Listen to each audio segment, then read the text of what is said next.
a chegada da Covid, ela promoveu assim espontaneamente um relato das pessoas de que elas estavam sonhando e sonhando mais, né?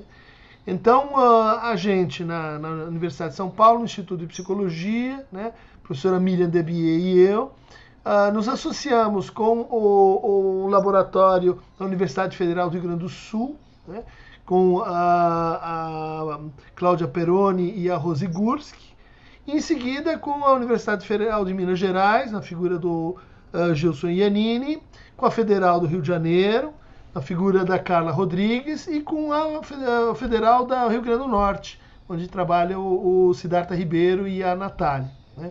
Então, de uma forma um pouco assim inédita, 5 ou 6 centros de pesquisa se juntaram para uma tarefa emergencial, que era pegar esses sonhos, né, no momento que eles estavam aparecendo, e tentar assim ordená-los segundo cortes específicos. Então, a Carla no Rio está estudando o sonho das mulheres, o pessoal de Minas está estudando o sonho no contexto clínico, a gente está estudando o sonho no contexto da política, o pessoal do Rio Grande do Sul está estudando o sonho no contexto, vamos dizer assim, do sofrimento social, né?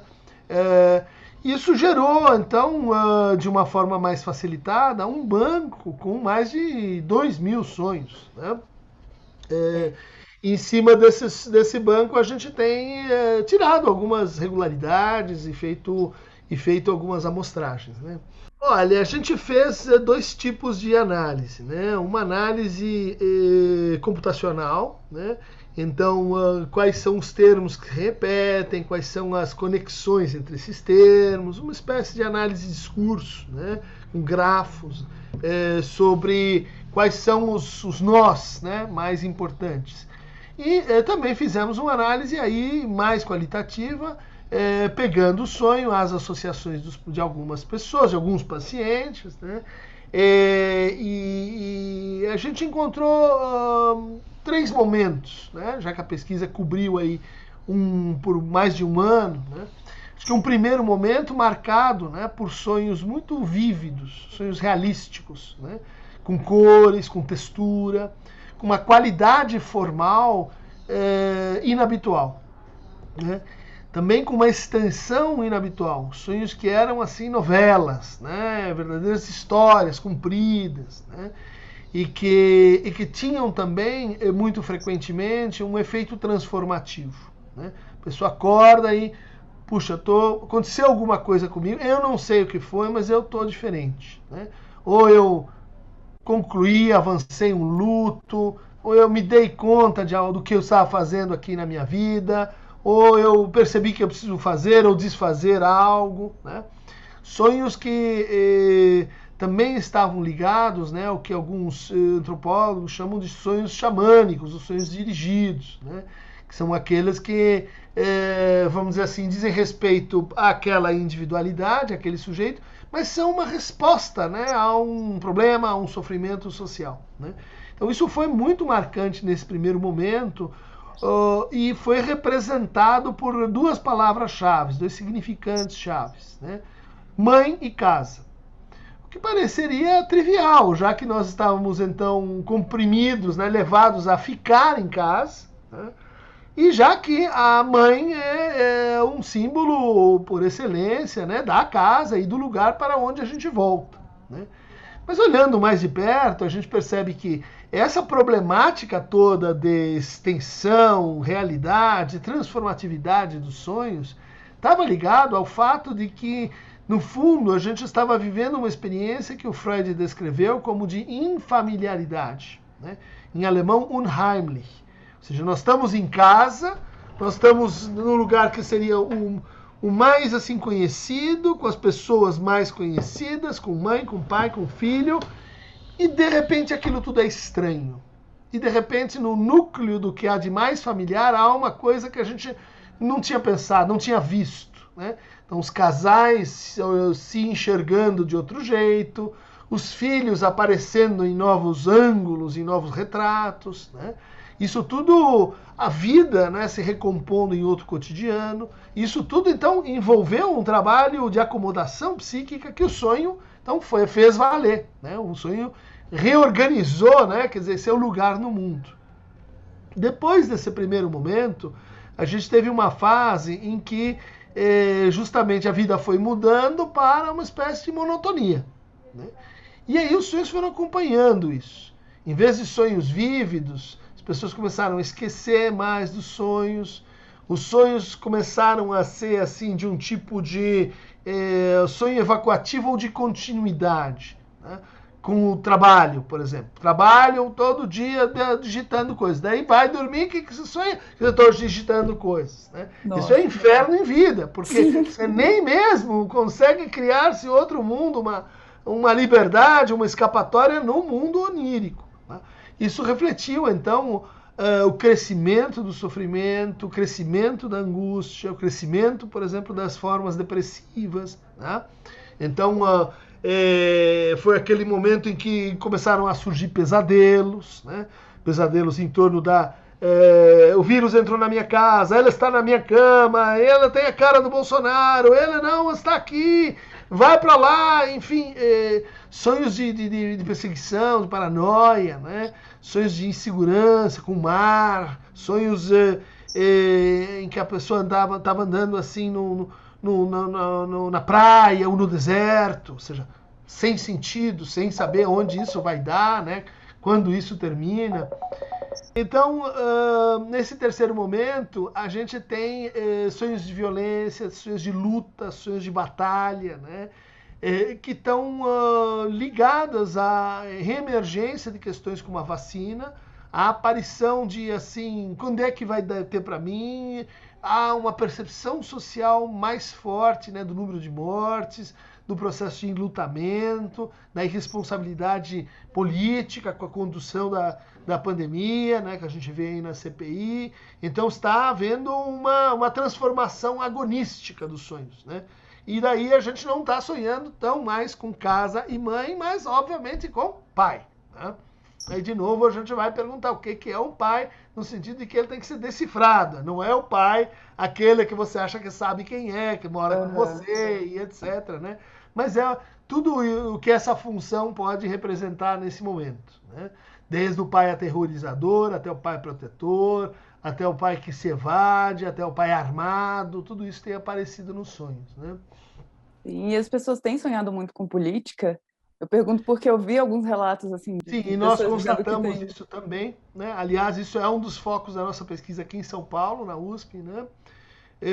E a gente acredita que isso acontece por vários fatores, né? Um deles é pela politização da própria pandemia, né? Em que as pessoas começaram a ter opiniões, né? A favor ou contra a cloroquina, a favor ou contra a vacina, né? Então isso acaba entrando na própria experiência do adoecer ou do medo de adoecer. O segundo ponto é que o vírus ele não tem cara. Ele não tem uma imagem, né? O desenho que você faz é um desenho meio amorfo também, né?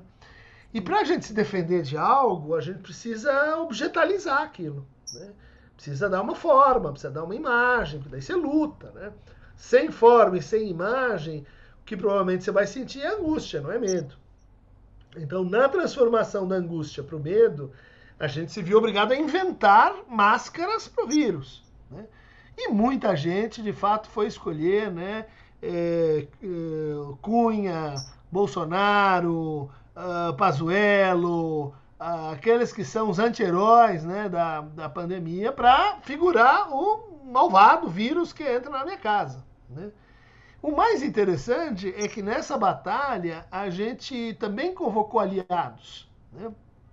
Quem são aqueles que na hora H em que o monstro vai te pegar, ele entrou na cozinha, está com o garfo na mão, vai te picar com uma injeção de cloroquina, aparece Aldir Blanc, aparece Chico Buarque, aparece Paulo Gustavo, aparece personagens do mundo artístico, ou seja, igualmente políticos, ou do espaço público, né? Mas não políticos, mas intelectuais, professores, artistas, né? Como uma espécie assim, de contraponto para a figura do vírus.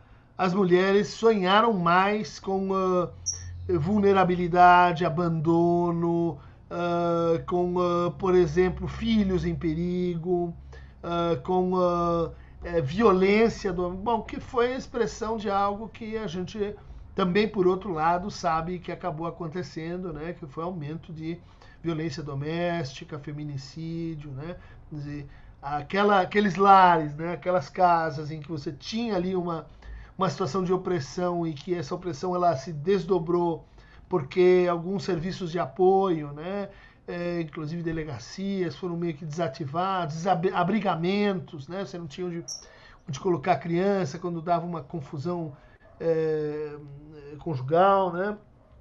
Isso tudo acabou aparecendo, né, na figura da violência, né, contra a mulher e os sonhos protetivos, reativos de angústia ligados a isso, né?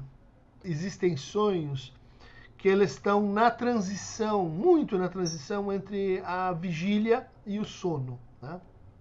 Esses sonhos, eles comportam uma ação que a gente não conhece muito bem, mas é uma ação dirigida da consciência, né? Tem pessoas que conseguem fazer isso de forma genérica no sonho, mas é muito raro, né? Então, agora eu quero sonhar que vai surgir uma bananeira, e surge. Agora eu quero voar, e voa. É como se a pessoa fosse o comandante ali daquele universo mágico onírico, né? Então, o sonhar acordado, ele acontece nesse momento e ele é usado geralmente pelos xamãs para, vamos dizer assim, o que a gente faz diante dessa madeireira que está invadindo a gente, desse garimpo que está chegando. Então, você se cria, né, soluções que estão ali intermediárias para depois dividir isso com as pessoas. Esses sonhos, eles, desde a antiguidade, são associados com poderes assim divinatórios, né? Eles eram usados pelos reis e imperadores na decisão de estratégias militares, né? Que no fundo, se a gente acompanha a tese freudiana, que vem sendo mais e mais assim comprovada, de que o sonho é, no fundo, uma projeção de um futuro possível, né? É a invenção particular de um futuro, né?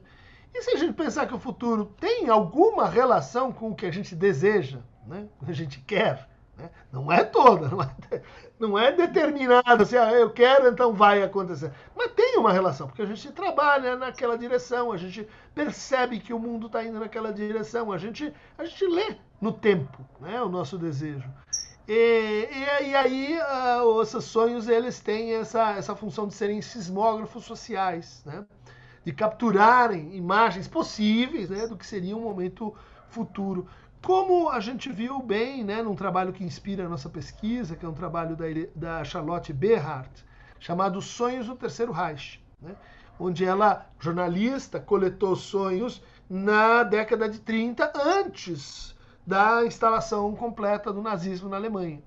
E esses sonhos já antecipavam coisas que não existiam, mas viriam a existir. Campos de concentração, deportações, Sibéria, enfim, muita coisa que veio acontecer já foi assim antevista. Por quê? Porque as pessoas estavam, de certa forma, prevendo que A vai dar em B, que vai dar em C, né? Olha, o sonho tem 3 funções, né? A primeira é deixar a gente dormindo, né? Ele é o guardião do sono, né? Se você não sonhar, você vai ter uma péssima qualidade de sono. E se você tiver uma péssima qualidade de sono, a sua vida vai estar comprometida, né? O seu trabalho, o seu amor na sua vida se torna, vamos dizer assim, muito ruim se você não consegue dormir direito. Dormir direito é sonhar, né? E dentro do dormir direito está incluído toda uma experiência de prazer de dormir, né? Muitas pessoas depressivas perdem o prazer de dormir. Elas dormem, descansam, mas não têm aquela satisfação, né, com o dormir. Então, o sonho, muito importante para isso. Segunda função é que o sonho ele acomoda informações, memórias, percepções e comprime isso, vamos dizer assim, no cérebro, né? Então, se você não dorme direito, é como um computador que não faz uma desfragmentação, né? Você começa a ocupar muito volume, né, com coisas que não se fecham, que não se organizam, que não se coerentizam, né? Que não formam séries, não formam orientações possíveis de futuro, né? Então, ela vai ficar confusa, né? Ela vai ficar debilitada, ela vai ficar cansada porque ela tem um trabalho psíquico que não vai entrando mais coisa e você não está organizando a casa, né? De repente sua casa virou a casa de um acumulador, tá cheio de coisa em todo lugar e você não consegue andar direito, né? E a terceira função é justamente essa de organizar, ler e orientar o sujeito em relação ao seu desejo. Então, vamos dizer, o que seria uma pessoa que não sonha, né?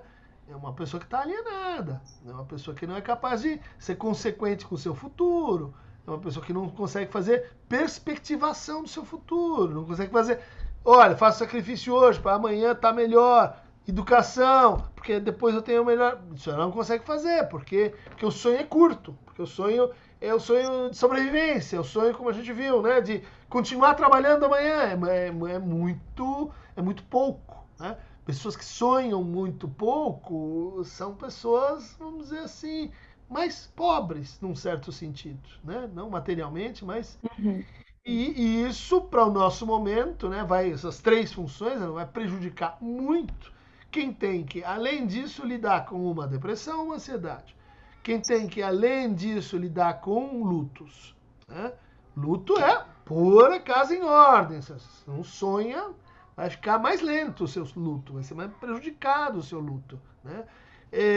Trauma, né? Sonhos, elas são formas de autotratamento de traumas. Então, pessoas têm vidas aí destroçadas, precisa sonhar para se recompor. Não sonha, isso aí fica mais complicado, né? E também a reorientação prática da vida, né? Sobreviver ao trabalho em telas, sobreviver a filhos misturando privado e público, sobreviver a esse cansaço de trabalhar mais e se sentir produzindo menos, sobreviver à crise financeira, falências, perda de potência econômica, né? Tudo isso exige o quê? Mecanismos protetivos. O sonho é um mecanismo fundamental nesse sentido, de simbolização, né? Então, a função onírica, né, a função do sonhar está prejudicada, né? Isso pode acontecer por vários motivos, né? Pode acontecer por um trauma, isso pode acontecer por um déficit de simbolização. É muita coisa, não consigo digerir tanta coisa. Bom, não vai conseguir sonhar direito. Pode acontecer por certos desprezos com a economia de prazer, né? Como é que tá a libido? Ah, esqueci. Não tem nada a ver libido esse negócio. Vamos esquecer essa palavra. Afinal, se não dá, então é melhor não pensar a respeito. Você vai ter um rebote no sonho, porque o sonho ele tem que ver com a economia de satisfação, como a gente viu. Não tem sexo? Ou sonha, recria, inventa, ou vai ter insônia, né? Outras coisas que interferem no sonhar é assim, a vida intersubjetiva, né? As experiências ricas, culturalmente interessantes, cadê os livros, cadê os filmes que mexem com a gente? Isso tudo ajuda a sonhar, né? O sujeito chega em casa, abre uma cerveja e vê o futebol. Eu adoro futebol, mas isso não vai ajudar muito o seu sonhar, né? Sonhar depende justamente de desafios cognitivos, de memória, de percepção, e isso você aumentando a diversidade e a descontinuidade de estados de mundo, né? Então, um dia inteiramente assim, sem intervalos, monótono, é o que acaba acontecendo na terceira idade. Muitos idosos têm problemas com sono, e você vai procurar ali no sono, vai caçar o que está errado no sono. Não é no sono, é na vida, né? A vida se tornou muito rotineira, muito contínua, muito igual a si mesma, então a gente não consegue sonhar. É um documento e uma pesquisa também para voltar, né, na Oneiropolítica, para voltar em outras pesquisas, né? É uma trilogia, é um livro que compõe uma série de 3, né, que estão aí para sair. A gente tem gostado muito da recepção, as pessoas estão realmente gostando do livro, não só como um retrato da pandemia, mas veja só, tudo isso que a gente falou sobre sonhar em geral, né?